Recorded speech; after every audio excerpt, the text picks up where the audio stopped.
What happens when a singing teacher meets a singer who is struggling with their vocal health? Well, for this episode and for the second in our Student Spotlight feature, we are joined by Lucia Neville, a performer who has shared the stage with some of the biggest names in Australian blues, and a singing teacher. Lucia is here to share her story of how she went from knowing absolutely nothing about voice and experiencing vocal trouble to working with singing teachers who helped to rebuild her instrument. Lucia, can you take us back to your earliest singing memory? Do you remember where you were? Yeah, that would be in front of Video Hits. It's a Australian music show which played the top 20 hits. And that was where I would spend my Saturday mornings just dreaming and singing and pretending that I was me in the video clip. Oh yes, we've all been there. Do you have a favorite at the time? Yeah, oh gosh, you're gonna my age now. It was actually Brian Adams. Everything I do it for you. Oh yeah. I mean, who doesn't want to start their weekend with a banger like that? Yeah.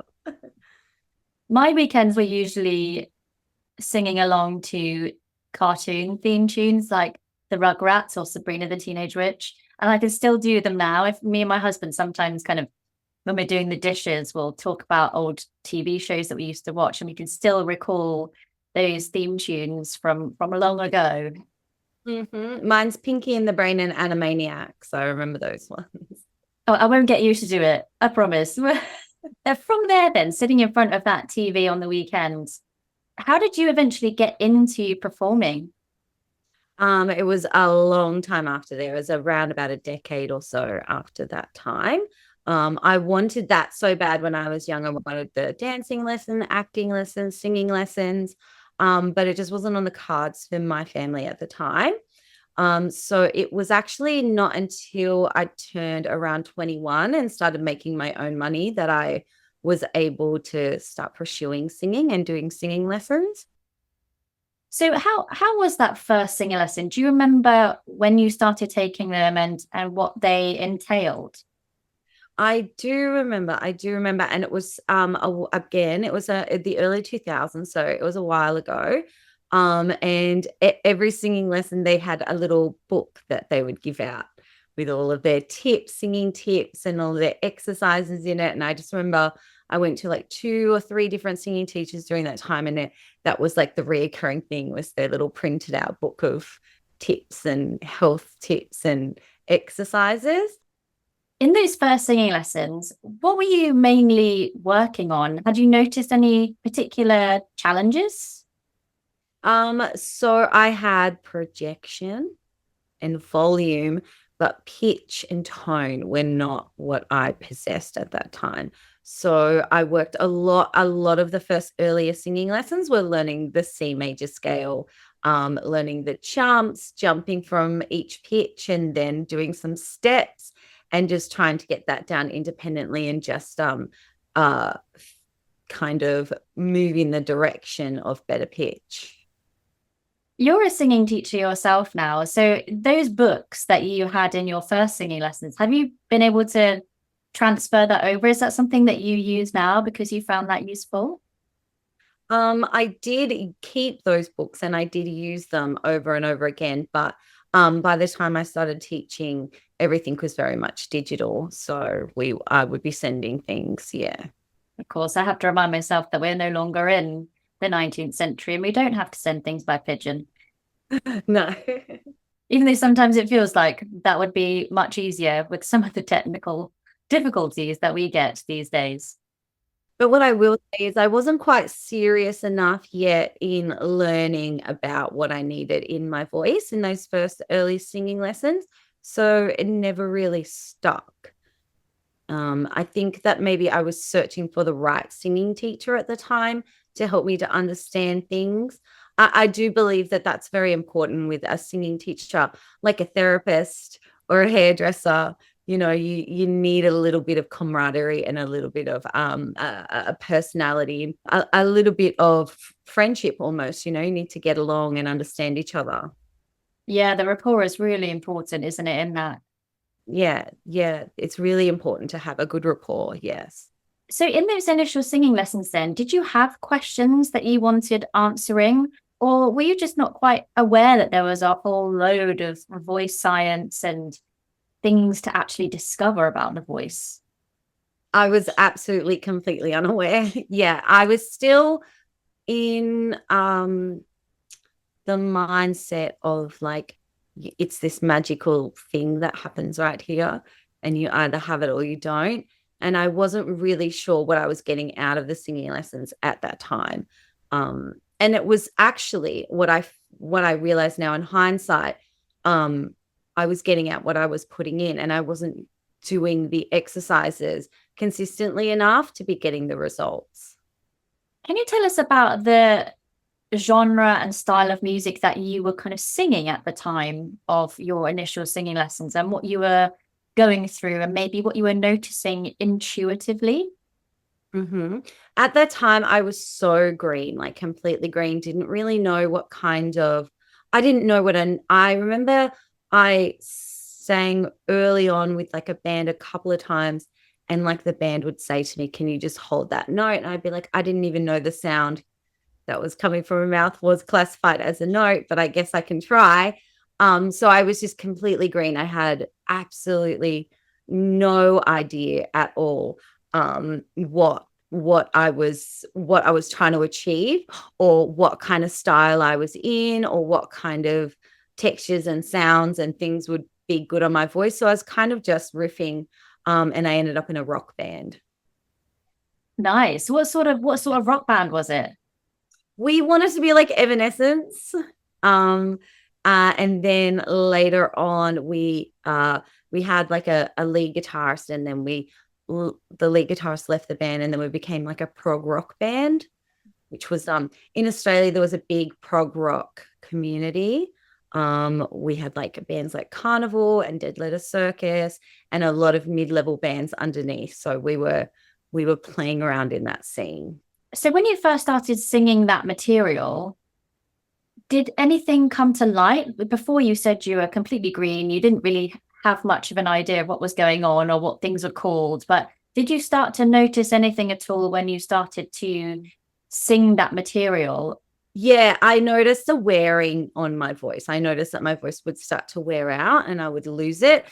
Um, I mean, it just felt like a night out sort of thing. Because I was in my 20s at the time. So I wasn't really sure too much that like it was a massive issue at the time. Until it happened so often that I needed to go in and get it sorted out. Can you share with us a little bit of that story of your initial vocal injury and what that was like? Because many singers, it can be really scary for them and maybe they don't know how to navigate it. So what was that like for you? Oh, it is very, very scary, definitely. One of the worst feelings in the world. I don't know if you've recently seen Celine Dion. And she's had, I think it's like a muscular disorder, a chronic illness, and it's hindering her ability to sing. And watching her interviews when she tries to do what she normally does, and it just cracks and pops and doesn't work the way you're used to it working is devastating. It can be so devastating and really hard. And when I watch those interviews, I'm like, oh, relatable. I really can feel that in the depths of my soul. And then when you find out that you get the diagnosis of the actual issue, and it becomes very, very real then. I was very lucky though that I had my first vocal injury. I had just some soft nodes, and all I needed was to uh, rethink how I was singing to heal those, which did happen. What were the actual changes that you made then to help that rehabilitate itself? Okay, so what I needed to, because I knew nothing, like, and this is where I found my first singing teacher that I stuck with for a little bit. And she was a singing teacher in the Blue Mountains. Susan Towers, if you're listening, hello. She was an opera singer, and she had also gone through a car accident where it had broken the plate along the top of her mouth, the roof of her mouth. So she understood that feeling of having something working, and now all of a sudden you've got to relearn how to use it because it's not working the way you used to. And I think that's why I was able to build a bond with her and an understanding with her. And she was a really great teacher as well. I still sing. We did a song together at last. It was the first song that I'd ever learnt properly with a singing teacher, and I still sing that song to this day. One of my old faithfuls. But she helped me to understand that the vocal folds, how delicate they are and how delicate they can be. And she helped me understand the idea of breath support and control. So it was almost like she explained that there's a lot of weight happening here, and we need to separate that weight and see if we can get some of it down into that breath support and some of it into resonance, using some resonance to get the volume and the sound that you're used to without damaging the vocal folds. So we did a lot of work on building that breath control and breath management, but also a lot of work on coming into resonance and also trying to build up the head voice a little bit as well. How did your journey then progress onto that? And how did your vocal health become manageable beyond working with your first singing teacher and those soft notes? Yeah. See, so I was still, at that point, I was still fairly green. And I thought that what I had done was cool. I've done it now. I can sing, and just moved on with my life. I think it was about a year after having lessons with Susan, I moved on and stopped getting lessons. And then I had a bit of, how to put this, a little bit of a life change where the seasons had changed in life.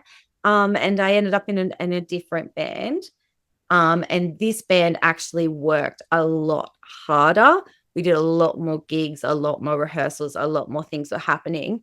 And because I hadn't continued what I had started with Susan, new problems started to arise during that time with the new band. And then we were gigging and touring heavily. And I say it in my bio that I developed a vocal injury on tour, but with what I developed, chronic laryngitis, it's something that happens over time. So it was a long time coming over the time that I was working with the second band, that I started to get my second vocal injury. And I know now, again, in hindsight, it was because I didn't continue that work that I had started, and I fell out of that good technique and started just to fall back into those old habits again and form new ones. Yeah. And what were your symptoms this time? If this band's working much harder and they rehearsed more, what did you notice with a different sort of injury? They're always pretty similar. I mean, your voice just starts to degrade very quickly. Some people will be able to sing, 45 minutes, where I had particular one song that we would do, and that would be it. It would start to go downhill from there. And there was a lot of times that because we were so driven and we really wanted to make it work with this band, I pushed through a lot of times when I was sick, and sang a lot of times when I was sick as well. So I never had anything terrible like bleeding vocal folds or anything like that, but I did have severe loss of voice. Like I sounded like Robert Plant in an interview in the 70s. It was just very crackly, very airy, very breathy. Yeah. In my speaking voice as well. Yeah. With this particular vocal difficulty, you explained in your bio to me that it was actually brought to your attention by a voice teacher who, am I right, you hadn't had a relationship with? They just approached you? Yeah, that's correct. Yeah, they had heard me singing. And I knew personally that there were issues, and I feel like maybe I was almost naively ignoring them. And then she approached me after she heard me sing and said that that there was a problem with my voice, and she didn't think that it was within my control. She believed that the next step for me was definitely to go and see an ENT. She thought that it was very good what she saw, but she thought with a little bit of work that I could probably be great.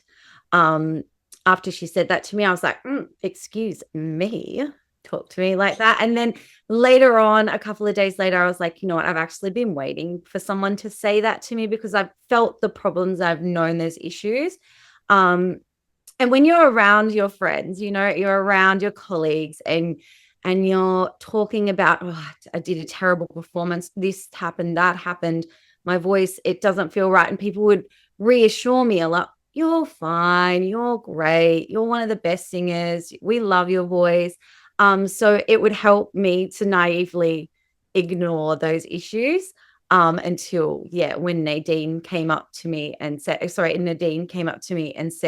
that she could hear those issues. I was actually relieved a couple of days later when I was like, oh, wow, someone's finally going to talk to me about this without it being about trying to lift my spirits. I do appreciate that my spirits were being lifted, but I did need to get to the core of this issue. And it was really exciting to meet someone that was able to discuss that with me. Some people listening might think it was quite a brave and courageous thing for Nadine to have done, to go up to somebody who is not a student of theirs and bring to their attention something that they were hearing in their expertise. And that's not a judgment to say whether that is something that someone would encourage teachers to do or not. But now that you're a singing teacher as well, and you've had that experience of a stranger coming up to you and saying what they said, how would you advise that we broach such a vocal health subject in singers that we come across? It is a very touchy subject, definitely very touchy. And I have approached it with a couple of my students, and we have gone down that path and directed them to ENTs and speech therapists in order to heal their voice. Approaching people blindly would be very difficult, and I would definitely make sure that you definitely had something to offer then, not just some unsolicited advice. I'm just pressing the pause button on the podcast for a very brief moment to invite you to book your free BAST call. If you've been thinking about joining the BAST community through one of our courses, but you just don't know which option is the best for you, then why not book your free Zoom chat with our very own Kimberly George, who has all the answers. Head over to basttraining.com/book-a-call/ and click that big blue button. That's basttraining.com/book-a-call/. Now, where were we? And Nadine did have something to offer you, didn't she? Because you got together with her and she helped you in the process of rebuilding your voice. So first of all, what was that process like? Where did you start in rebuilding yourself? So one of the smallest and nicest compliments I ever got, and it rings in my head a lot, where we were talking about tone. We were working on a Duffy song. And at that time, I was in a rocky blues kind of community. So I was trying my best to be as bluesy sounding as I could. And Nadine was encouraging me to go back to my more neutral, natural sound and away from that bluesy kind of put on cover sound. She's like, we can look at and explore stylizations later, but for now, she used a lot of terminology at that time of neutral and natural voice. Let's find what's neutral and natural for you, and then start growing our voice from there. So when she said to me that day that your tone, your voice is actually quite nice the way it is, it was such a light bulb moment for me to start exploring what is more natural for me and stop trying to cover it up all the time with stylistic sounds. So what was actually my massive issue is that I wanted to I just want to be big. I just want to sing big. I just want it to be big. I just want to be loud. I just want to be proud. I just want to be getting it out. And as I would start to get towards my passaggio near the C5 into D5, I would just straight up be pulling up in chest. Just my chest would just be going straight up. It would be cracking. it would be very flat, very dull, and I would just try and get there more by pushing more and more air and more volume. Um, and Nadine helped me to cross over that line in a bit more of a mix. By actually getting me to get rid of all the volume first, the first thing I had to do. And I literally just spent so much time just doing a me, me, me, me, me, me, just getting that natural neutral tone to carry over that break without pulling up in chest. And then a lot of NGs as well to help to build that resonance. And again, over that break, just seeing if I could glide over that break instead of trying to push like a concrete block up a hill into that break. A lot of work with breath as well. I was over breathing, taking in way too much air. So there was a lot of like small breath and then me, then small breath, me. Yeah.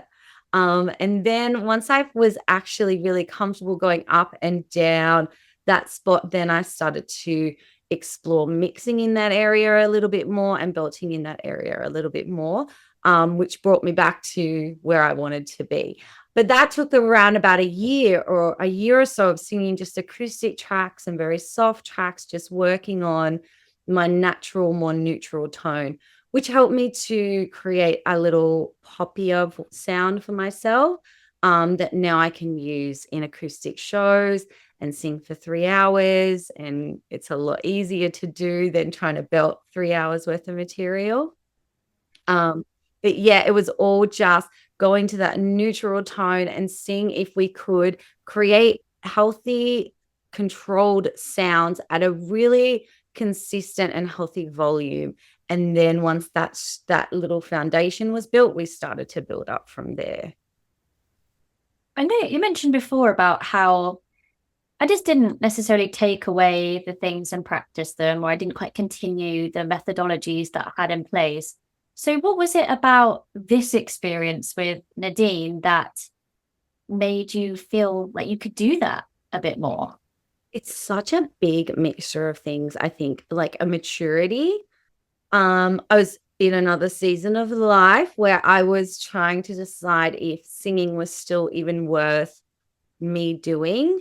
And there had to be, if it was, there had to be like a level of commitment. So I think it's somewhere between like that maturity and that deciding to carry on that made me um put my full time into the work. Then also being able to score a job as a singing teacher really helped as well, because in the early days teaching, I didn't have a lot of students and I had quite many gaps in between my schedule working at a music school. And I was there 4 days a week, but it gave me those 4 days a week to give myself a singing lesson in those gaps and be doing that practice. We've had people on the podcast before, like Dr. Molly Gebrian, talking about practice and the mind and the science behind it. And also, we've had Roberta Wolf on the podcast talking about feedback and how we can communicate things. Thinking about the singing lessons earlier on in your experience, could the teachers have done anything differently to help encourage you further to practice or to consider certain things? Because I think a lot of time as teachers, we do take that on as a big part of our responsibility. Like, how can we make sure that outside of the studio, this can be infiltrated in their everyday kind of day to day, but we're not there with them for all that much time. So what would you say on that? From my personal experience, it all really led up and was dependent on me putting in that work. So I feel I do, because I remember hearing stories of people saying, oh, I did piano lessons for my whole entire childhood, but I can't play a single note. And it kind of just reminds me as a teacher, it's like, oh, it's because you did the lessons, but you didn't do the practice and you didn't do the work. And this is why none of those things stuck. So I feel like we definitely do put a lot of responsibility for that on ourselves. And we come up with our own strategies. I remember a speech pathologist that I heard on the podcast recently. They were talking about how most of the things that a students learned in their lesson is lost on the way to the car park, and it's just absolutely so true. So I try using those strategies as well that she said to make sure that you get them to voice what they need to practice.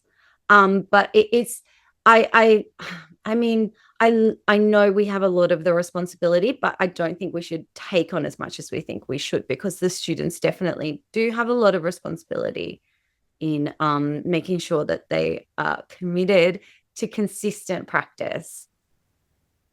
At what stage would you say that you became just more aware of what the whole system meant in terms of singing? Because you described yourself as kind of green up until a certain point. So when was it that you started changing color?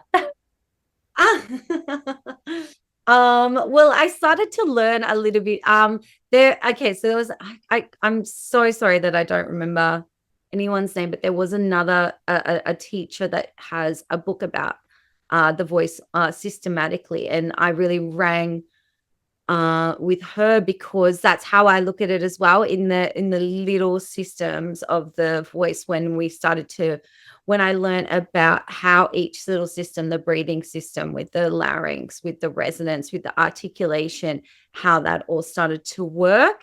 And it's still to this day, I tell my students all the time, like, if I have the opportunity to learn more about breathing, I am not the person that's going to say, well, I've done breathing for, I am going to go and I'm going to learn more about breathing, because the more that I learn, the more the puzzle opens, the more the map opens, the more I start to understand it. And my understanding becomes deeper and deeper. But I think it was probably during a time when I was working with a singing teacher called Stephen Barker. He would speak a lot on how that system worked, and that started to open my eyes to that. But then conscious practice really actually happened for me through yoga with Adriene. Have you ever had the pleasure of doing a yoga with Adriene class? I haven't. She's a YouTuber, and she does yoga classes, free yoga classes. And there's just an endless resource of free yoga classes. And she speaks a lot on body awareness and a lot on building awareness whilst practicing, that it's not the action of getting the stretch.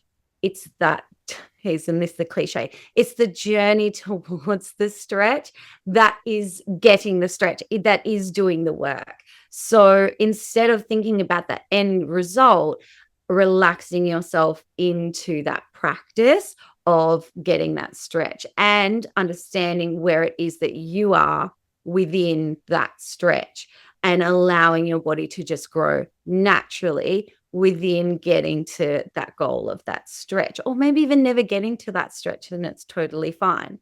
So I started to take that idea of becoming more aware and observant of my voice whilst doing the exercises. So instead of coming into my exercise routine and my practice trying to micromanage my body and saying, I'm going to get this particular thing this particular day, this is how practice is going to go. Instead, I would go into my practices with absolutely zero expectations, and I would just do the exercises and sit and observe my voice, my breath. And I started to become more in tune with how those things were working and those sensations. And then I was able to make small adjustments based on those sensations and those feelings, which started to open things up, rather than the other way around, with me coming in full like a bull trying to make those adjustments, where instead I kind of allowed those adjustments to unfold naturally. Was learning that consistency in the practice, and then just listening and practicing to those recordings that Nadine had given me over and over and over and over again. Yeah. I think awareness is one of those things, isn't it, that we're all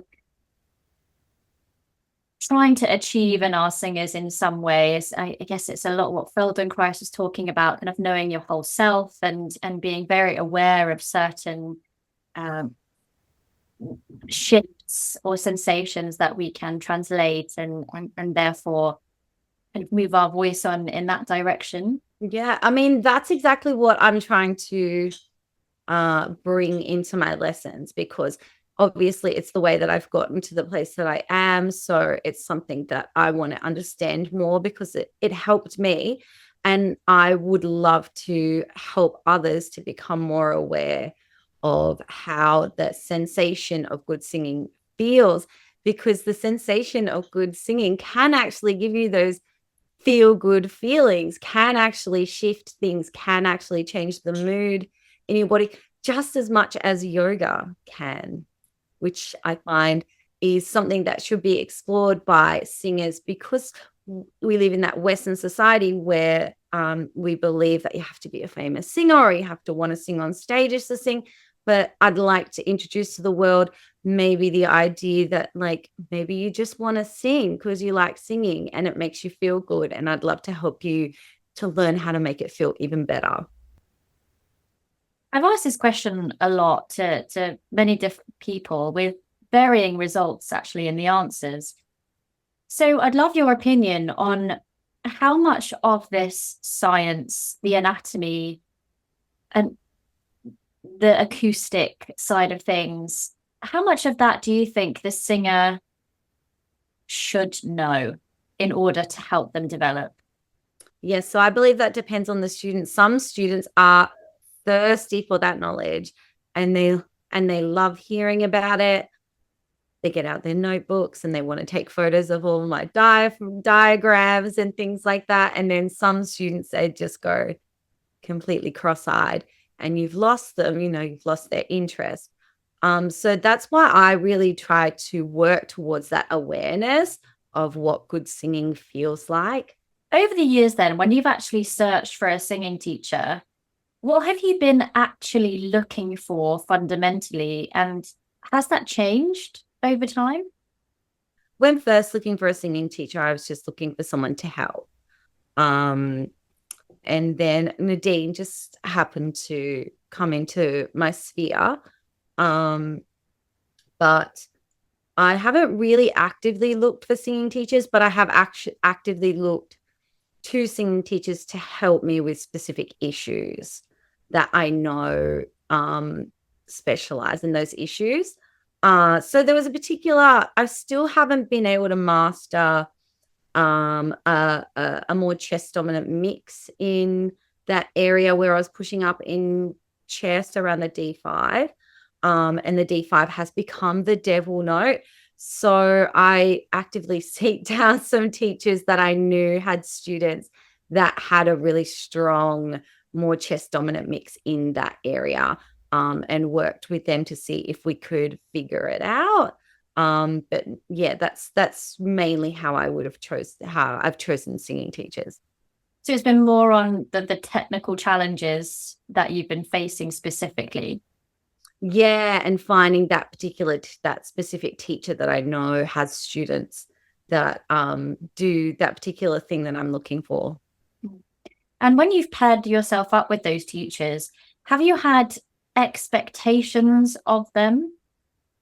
Never. I know that it's best to just go in with no expectations. Um I just find it so much easier for myself as a student to just go, especially someone who has a little background knowledge. If I just drop all my expectations and even drop the idea that I have background knowledge and just go in there a blank, empty canvas and take in that information within that hour. And then when I go home, work on it and toss out the things that weren't working for me and keep working on the things that were working for me. Do you still have singing lessons now? And if so, how frequent and why do you think they're still beneficial for you? Yeah, I do. I do have a check-in every few months. So I have a couple of teachers that I pop in and just do a little bit of a check-in. And if I've got like a recording or something coming up, then I go in and we can work. I work with a few different teachers on just perfecting those recordings and getting them studio ready so we're not wasting any time. Yeah. But I do think it's extremely beneficial for me to continue, obviously, because of the back steps that I made after I dropped the lessons completely and dropped the technique completely. Now I understand that I have to at least go back and make sure that I'm still got everything in alignment and everything's still working really well. How has your experience as a singer and your individual unique experiences along that way, how has that influenced you as a teacher? In a way, I guess because I can still, because I wasn't able to do singing lessons as a child, so I knew a time without them.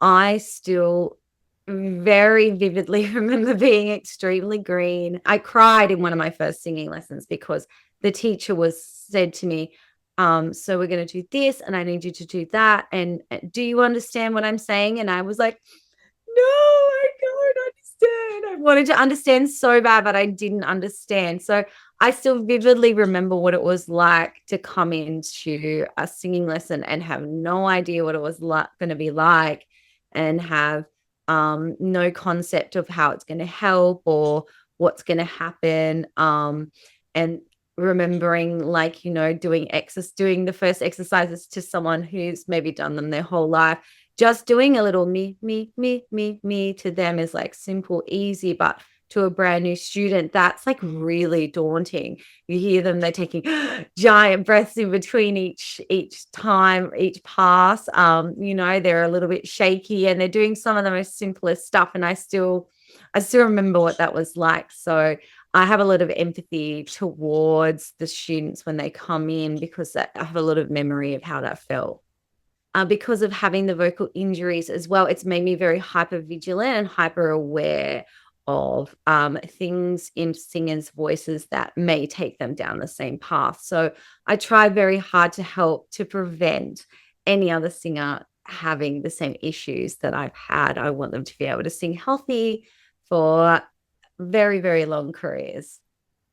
Thinking about those singing lessons when you were rebuilding your voice, was there a particular moment that you can remember that just switched for you, that's now had an impact on you moving forward as a singer, as an artist, and as a teacher? Yeah, definitely. And that's that volume control, being able to achieve um, the notes and the intention and the vocal approach that I wanted without having to be extremely loud to do it. To be able to do all of the things that I dreamt of and thought my voice could possibly do, and be able to do them at a very consistent and very medium volume, where before it was extremely loud. There was no dynamic at all whatsoever. So once I was able to recreate the same sounds that I was used to doing with my voice at a more consistent volume, I was able to then reach higher and higher notes and get better tone and more texture and sing more challenging songs. I was able to take songs that I had one or two steps down and start bringing them up and singing them in their original key. So it was just that idea of getting that control over my volume just opened up a whole new world for me. You mentioned at the beginning about how having a rapport, being able to have a good relationship with the teacher and student combined, that they're really important for you. So, what other qualities do you think make a great singing teacher from a singer's point of view? I think definitely that having someone that's quite friendly, I think, is very important. Someone that's very open and very empathetic can be really important because singing can be such an emotional time. I know you may have had, and all of us singing teachers have had a lot of tears. We've had have to have some tissues stashed away in the studio, because there's always someone that feels so deeply about singing and feels so deeply about their voice, so you have to have a lot of empathy and an open ear and not be scared of feelings. And then also, of course, to be very, very knowledgeable and to be continuing that knowledge. I believe so strongly in being able in professional development as a singing teacher, constantly, trying to there's always new science and there's always something new to learn. So keeping your ear to the ground and continuing your education, I think, is so important. And that helps you to have a wide toolkit of exercises and things that you can use with different students, to get all sorts of results, because everyone's a little bit different. Everyone's voice is a little bit different, and everyone's path is going to be a little bit different. So I think all of those qualities help each individual singer. Can you tell us about your singing now? Where are you at? What are you getting involved with nowadays? What's your aesthetic? So I am very well known for my rock singing, my rock voice. And at the moment, I have just gotten into like an Oz rock cover show. So we're going to be doing some gigs within summer and throughout the next year. And then also the band that I was in, the second band, they're called A Girl's a Gun. We released an EP about 10 years ago, a decade ago, called Head Up Above the Clouds, which you can hear on Spotify if you like, and Apple Music. We released this EP about 10 years ago, and we're going to be just doing a little month's residency celebrating the EP. And then we've got another single in the works that we'll be releasing after those gigs are done as well. So I'm back into rock at the moment. I did a lot of underground, just like working on my voice, not really going and doing a lot of gigs or putting myself out there. And then I moved into doing a lot of acoustic stuff, and now the voice is feeling strong and I'm ready to get back into that rock music. Yeah. Oh, well, congratulations. And it's been really lovely to spend some time with you today and learn about your journey and how you've navigated coming into singing with no real knowledge about what it would entail and what it's like, and the teachers that you've worked with, and how you've managed to navigate vocal injury into something that feels really connected and healthy and ready to roll. So thank you so much for sharing your story with us. And can you just tell us where our listeners can follow you, find out more about you, and get in touch? Yeah, so you can check me out on Chi Chi Sing Sing on Instagram, or you can check out my stage name, chichiperry.com. Brilliant.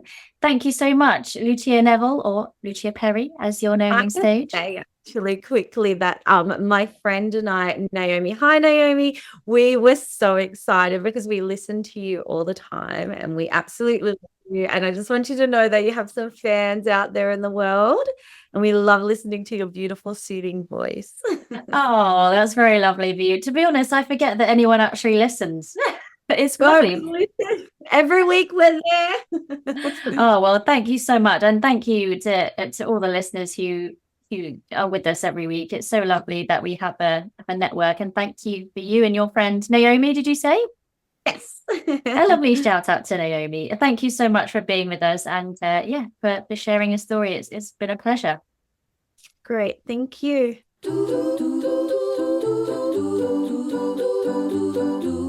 Ah, ah.